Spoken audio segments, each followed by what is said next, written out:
Big Bob, Big Bob. And I was just listening to Creed, Take Me Higher, and you can Google it or go to YouTube. Go to YouTube and follow it there. So Creed, Take Me Higher, and it was taking me back to 2000, the year 2000, and where I was in my life, and thinking back of how my life has been transformed this last 2 years in the car, and the Lord has provided me with this beautiful opportunity in life, which I'll never have again, I'm sure, to just be alone. I'm not lonely, but I'm alone, and I'm traveling a long road. Here's the road. See, here's the road. 405 right now. I'm going south. I'm going to get off in 1 3/4 miles here at Skirball Drive, Mulholland. So I'm off to the Arizona versus Bruins game. I'll be on the floor ushering, and it's going to be a great game, great time. And I thought, well, back then, I really, I had gotten better from, 1980, where I was really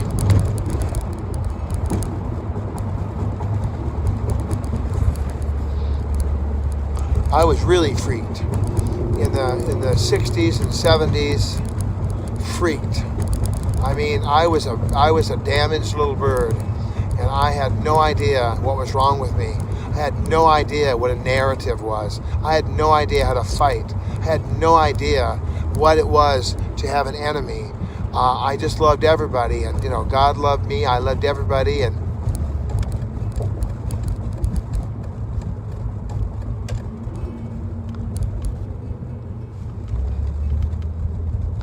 but it isn't that I don't love people now, but I'm definitely in a place of peace, love, joy, contentment. I understand that my childhood was not idyllic, and that my mother was a violent, vicious,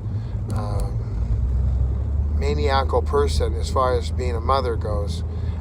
No disrespect to my mother, she did the best she could, but she had her own issues, which were just like raging, out of control issues. And society was not, didn't really care, She could slap me across the room or take me by the throat or do whatever she wanted to her little piece of flesh that she called the son. And everyone, it's a wonderful day in the neighborhood. Wonderful day in the neighborhood. Could you be mine? Would you be mine? I mean, that's how it was. It was just, Art Linkletter would say, kids say the darndest things, and everyone was up to cover up Ozzie and Harriet, the whole 9 yards, of just put on a good face.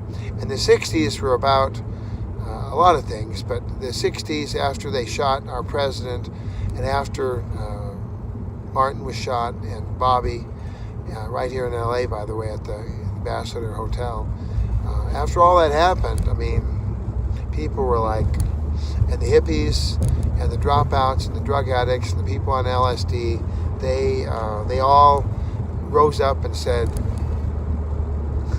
Muhammad Ali would not go to war. There was a lot going on, a lot. Did I mention a lot going on, a lot? And so, with all that going on, little Bobby got lost. Little old Bobby, he didn't really know how to, he didn't realize that he had been through World War IV. I mean, my mother just took it out on me. All her aggression, all her pain, all her agony, all her rage, it all came out on me. And I'm still very annoying. Hi. I'm still pretty annoying. I still make mistakes. I'm not nearly as annoying or horrible as I used to be, but even if I was annoying, that doesn't give people a license to hate me, doesn't give people a license to beat the junk out of me. Maybe how about you work with me? How about you try to help me? How about you, well, that's not our job. All right, so it's not your job. The thing is that I did my best, and listen to that song from Creed. I totally get it. Why I just had no idea.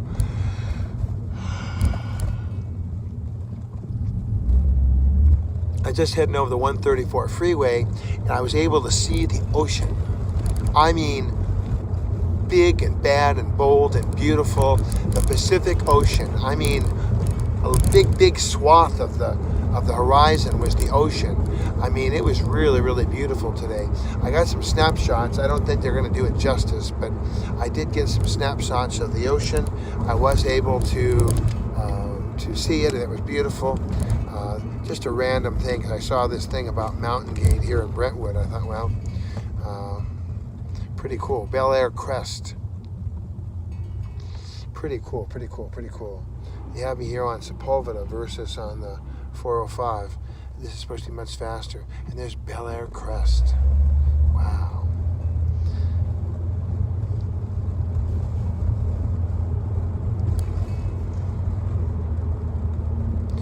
So I'm joyful today because I understand now that I had issues. I understand I have issues. And I realize what the issues are. Nobody really could put their finger on the issues. Nobody really knew what happened. And I didn't really know what to say. But now with Weinstein and Lauer and R. Kelly and all the horrendous things that are happening all around us, it's like, oh my God. I didn't have all of their issues, but I did have big issues. And I did have a rather dreadful beginning to my life. But you're looking at God's miracle. I am God's miracle. From my health and vitality to the fact that I have not dropped over due to natural or causal problems. I am just a miracle. I'm able to function at a high level. I'm able to comprehend. I'm able to have a beautiful wife who loves me, and my wife is just so darling with me.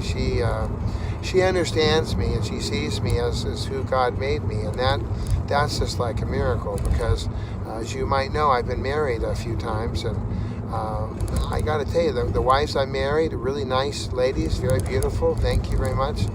And yet, the first wife, she just could not get herself disentangled from mom, and so she's still wrapped up with her mom.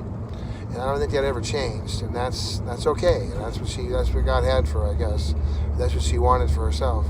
The second wife, she disentangled from her mom, but couldn't stay attached to her family, and so that was kind of a problem, because you need to stay attached to your family if you're gonna, work it through. And of course, I wanted to work it out. I tried to work, but I can't do it all. It's not all up to Bob. It's not all about Bob. What about Bob? What about Bob? So this current wife, we in the last, coming up on 2 years here, have gone through hell, just a living hell. It's just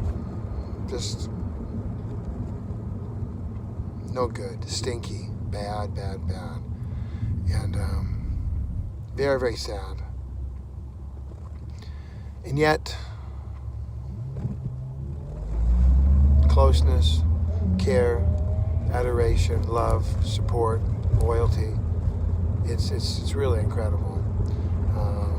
And God's providing. I believe that we looked at a little place today to rent for Miss Kenny and the kids, and in a couple months we should be able to finish up the rest of this situation with the it's a mess. I'll tell you, it's just a mess.